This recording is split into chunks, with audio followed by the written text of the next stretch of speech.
Split pushing is without a doubt the #1 strategy for winning solo queue in low elo. The lack of coordination from your opponents and no help required from your own silly teammates makes it the perfect 1v9 strategy to win almost any game if done properly. However, when we watch low elo players playing solo queue, it doesn't feel that way at all. If we had to describe it, their split pushing just feels way too fair. They're not abusing the strategies that actually make the game feel impossible for their opponents.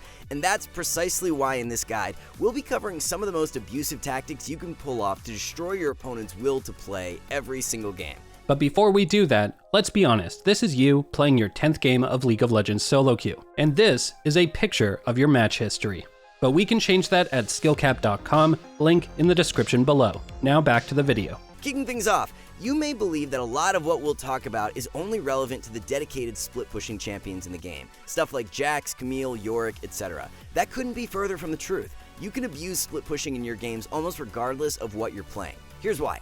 The first thing to understand is what makes a champion good at split-pushing in the first place.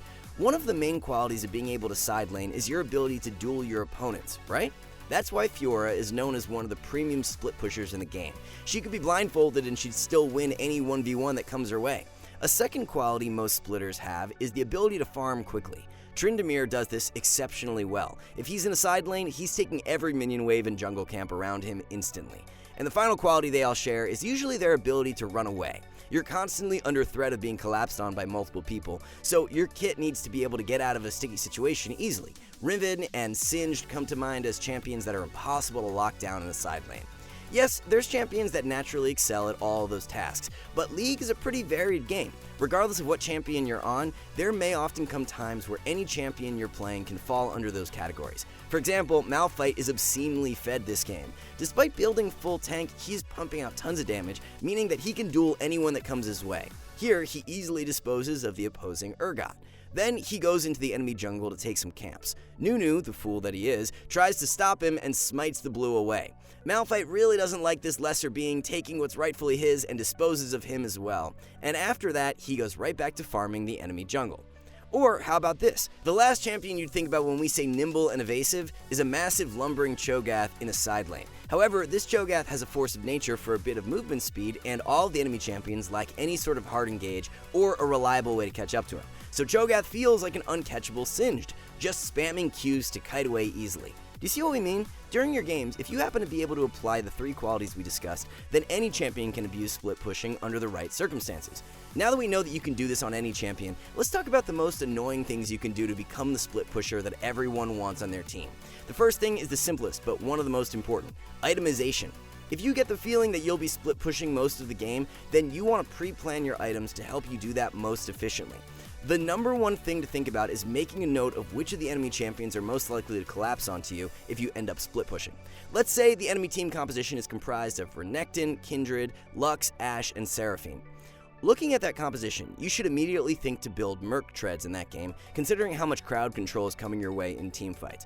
However, champions like Lux, Ashe, and Seraphine typically aren't the ones that respond to split pushers, which means that if you're always in a side lane, that you're very unlikely to ever interact with them. Therefore, items like steel caps and getting extra armor would make your success in a side lane much more likely.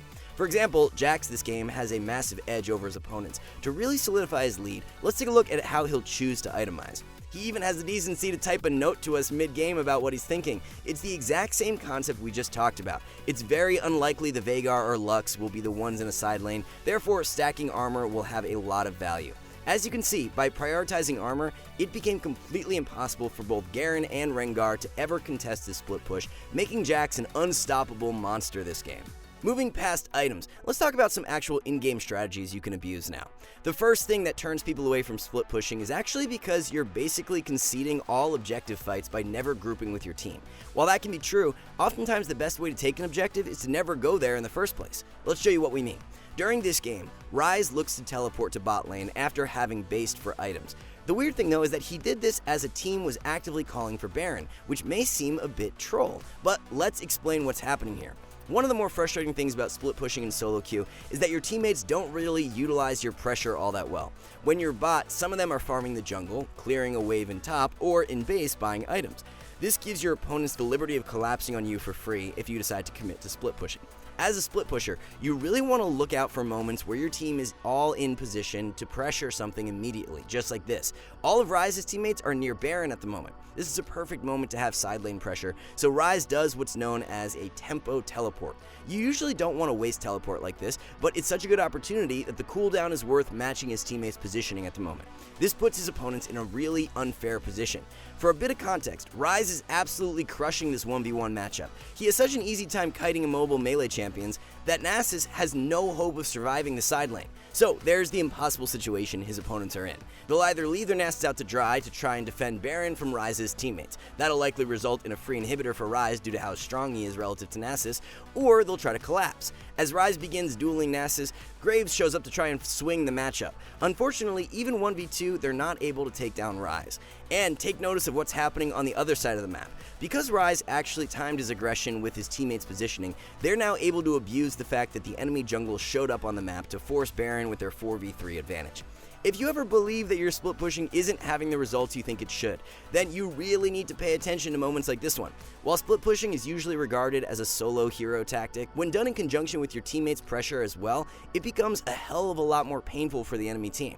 But what are some things you can do when your allies aren't actually pressuring anything? As you should know, that scenario where your teammates are scattered around the map not really doing anything is far more common than all of them being together at an objective like we just witnessed. Well, here's another really sneaky tactic you can pull off in your games. During this match, Graves has, for the most part, the losing team. On the map, we even see the situation we just talked about. Taliyah is basing, Vi is in her jungle taking red, and Aphelios is moving towards bottom to collect a wave. There is zero pressure for Graves to work with at the moment. No matter, take a look at what he does instead. Whenever you push waves in a side lane, it goes without saying that your opponents have to respond to catch the wave. Here's a neat trick you can do based on that. After pushing waves deep onto their side of the map, just hide in a brush that's close to where the wave is crashed. This leads to two options. If no one on the enemy team comes to catch the wave, let's say they start Dragon for example, then you're still in immediate position to begin pushing and putting pressure since you're already so close to the enemy base. However, more often than not, someone does come collect the wave. Obviously, this only works if you're stronger than the player coming to collect, but if you can duel them, then the ambush is super effective. Graves misplayed the fight a bit, and he still managed to come out on top thanks to getting the opening in the fight. And the best part of all, no one on the enemy team is likely to be in the area now. Their main split defender is dead, and you're next to their base with a minion wave. They won't have the time to react to your pressure, and you're likely to take a tower on top of the kill you just got. And as a small side note, remember that you don't want to take inhibitors too early into the game when you get the opportunity to do so. Even if Graves could take this top inhibitor now, he wouldn't have. Your team will end up losing way too much farm and experience for not a lot of benefit this early into the game. Moving on, the next thing you should constantly be doing in a side lane to really annoy your opponents is constantly dipping in and out of Fog of War to confuse them. Let's take a look at this Jace game as an example. Sadly, despite the game being a 5v4 in favor of Jace's team, they're still losing most fights happening. The enemy Samira is just way too fed at this point, so they end up losing the dragon fight, and Jace is the only one left alive. Not good, but let's watch how abusing Fog of War actually lets him get the advantage despite being down 1-3. To start things off, Jace only shows on the bot lane wave once he's seen that all three remaining members have committed towards going mid.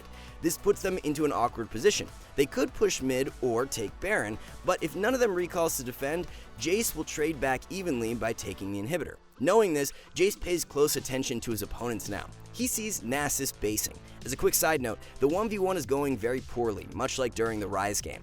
Nasus alone is not enough to stop Jace from pushing. Now, although he doesn't see what Samira does before he loses vision, you can usually tell what your opponent will do based on body language. Take a look at Leona. It's very clear she wants to push, but Samira is standing here, which may indicate that she plans to recall, or that she'll look to flank Jace for continuing to push. Reading this, Jace begins hiding in the Fog of War. He can take Krugs in the meantime, but if they weren't up, you could just sit in a brush hiding. As you do either, you want to do two things. You want to gather better intel, and also to either deny or provide misinformation to your opponents. Do you see how we haven't seen Samira on the minimap yet? This makes our previous assumption that she was looking to back much more likely. But from her point of view, we can see that the wave just crashed over here and Jace hasn't kept pushing. From her perspective, it might be easy to assume that Jace has recalled. The last she saw of him, he was exceptionally low, and it's unlikely that someone at this HP would keep pushing. Take a look. About 10 seconds after the wave crashes, we see her reappear in mid, almost as if she was looking to go defend, but now that she knows Jace isn't pushing, she's freed up to keep pressuring. But of course, we're all aware about how that was just a disinformation campaign from Jace. With certainty that Nasus is the only one that based, he keeps splitting and scores a kill easily with his lead. Now, he can even take the entire inhibitor tower. And he even manages to make his getaway from the Aurelia after barely not killing her. At the end of the day, in a 1 vs 3 map scenario, he trades up a kill and a far more important tower than the mid lane one, all because he made use of Fog of War and thought about what his opponents may or may not do with the information available to them. To recap, if you feel you're not accomplishing much by split pushing in solo queue, then you may not be abusing these strategies nearly as much as you should be. Proper itemization against the champions you plan to split against will go a long way. Timing your pressure based on your own team's positioning is also critical to your success. And then abusing the Fog of War to both catch players off guard and to confuse them as you split is incredibly potent once you master it. Alright guys, before we wrap this up, let's tell you a little more about skill caps. So, we offer a 5-division rank up guarantee, and think that's a pretty crazy thing to offer. It's like a gym membership guaranteeing you'll get ripped. Your local gym would go bust if they offered that, right? Not us. We've offered this for years because our service really does work. It works so well, in fact, that we're able to produce by far the largest catalog of premium league guides on the internet. We add over 20 videos a week, with over 1,600 guides curated into over 100 courses no one can compare. We've also sent challenger players into ELO Hell 714 times and counting, where they commentate how to carry live. They also respond to all questions asked. Sign up today for as little as $6.99 a month if you are serious about improving. Anyway, we hope this guide helps you side lane better in your own games. Thanks for watching, and see you next time.